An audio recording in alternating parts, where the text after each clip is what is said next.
Well, hello. Once again, this is me, Leonard Wells, broadcasting as usual from HASLINGDEN, some 30 miles or 50 kilometres due north of Manchester in the UK, on Monday the 17th of October 2011. This is part 17 in my series, The United States of Europe, and we're going alphabetically through the 27 countries which currently comprise the EU, and then we'll look later at countries which I would like to see join the EU, like Switzerland and Norway and Turkey, and maybe the Ukraine and the rest of the Balkans. We're going to look today at Lithuania, capital Vilnius,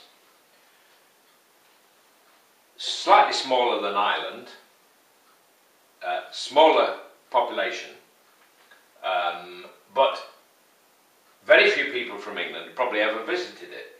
I certainly haven't, but I'd like to. Now, like its other fellow Balkan states, great forests and fishing industries and so on, but Lithuania is not quite so dominated by those industries. It exports textiles, clothing, fertilizers and industrial machinery. It says here, because my memory at my age is not that good.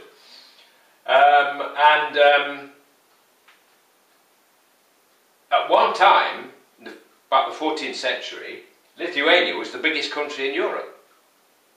Not many people know that. I didn't know that. Because it not only comprised parts of Russia, but Belarus, parts of Poland, and the whole of the Ukraine. So it was huge. Anyway, eventually fortunes changed and Russia came to dominate. And it wasn't until 1920, at the end of the First World War, that Lithuania gains its independence. Russians don't like to let go of a place once they get in there. Hitler and Stalin signed a pact in 1940 of cooperation, and secretly agreed that Russia could have the Baltic states. So they marched in 1940.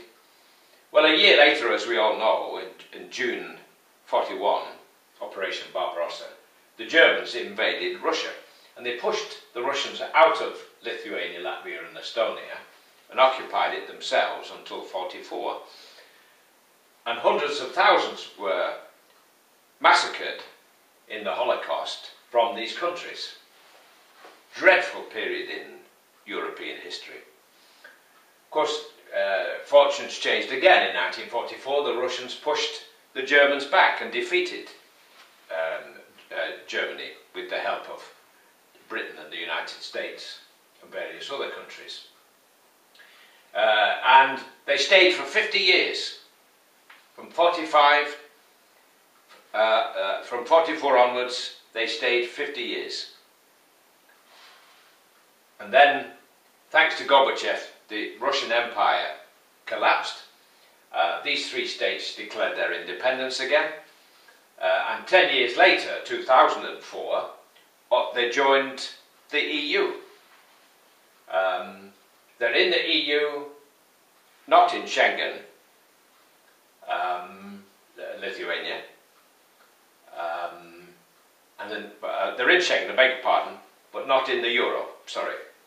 In the EU, not in the Euro, but in Schengen. One of the reasons I dream of a United States of Europe is that it will give us peace. When you look at all the wars that have gone on for 2,000 years, 100 million people have been killed. And with the EU, the possibility of 2,000 years of peace ahead of us means that we can repair and we can build and we can think big, think large. The current GDP of the 27 countries of the EU is currently almost as large as the United States and China combined. Not a fact the economists tell us when they keep declaring doom and gloom about Europe, particularly from the BBC, have you noticed? So when these other countries come in, it will be without any doubt the most powerful force on Earth. Maybe America will be militarily because it's got thousands of atomic bombs, but nobody's going to attack Europe, I don't think, not if they've got any sense.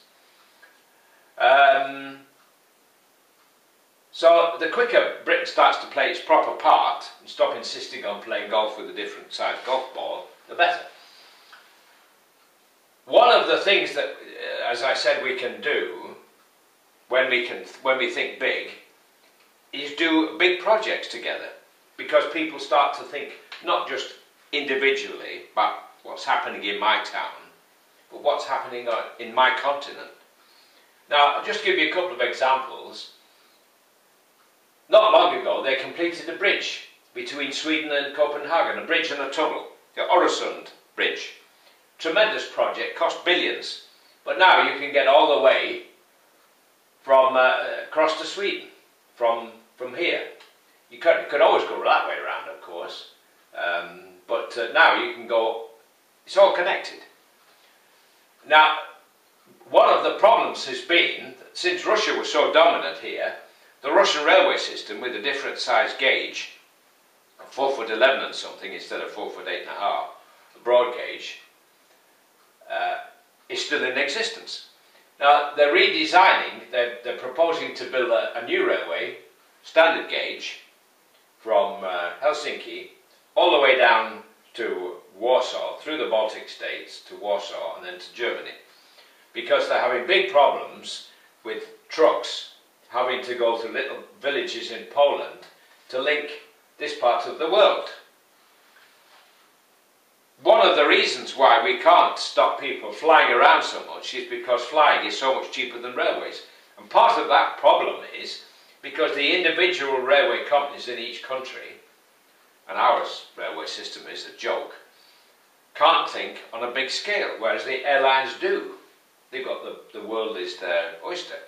But when you're running the French railways, you tend to think of France, not think of Europe. And this is why I like the feeling of Europe. We've got all the brains in the world in Europe, always have had. The Americans, using German rocket science, put a man on the moon. America is the hands of the world, if you like. Incredible economic power, but as I've said, dwarfed by the EU. They don't often tell you that, but that's the case. So there you have it. Lithuania still got its own currency, very high-speed internet access for most of its population available. Second, I think, in terms of average speed of broadband. So they're showing us the way. They've got a very attractive woman president. I've got to look it up because the name's difficult to pronounce for a Lancashire man. Dalia Grybauskaite. She was voted in as Lithuania's first woman president in May 2009. Blonde. Her model is Mrs. Thatcher. Heaven help her if she follows her too much, because she got us into all kinds of trouble. Now, that's it. Lithuania. Great prospects. Still got problems with Russian speakers because of its history and connections with Russia, and all these problems with this silly enclave here of Kaliningrad and the different railway gauges and so on. So I'm going to close now because I've got a feeling I'm going to sneeze shortly, and that will ruin the whole of my little video broadcast. God bless, while it's still legal in the UK to say God bless. Take care.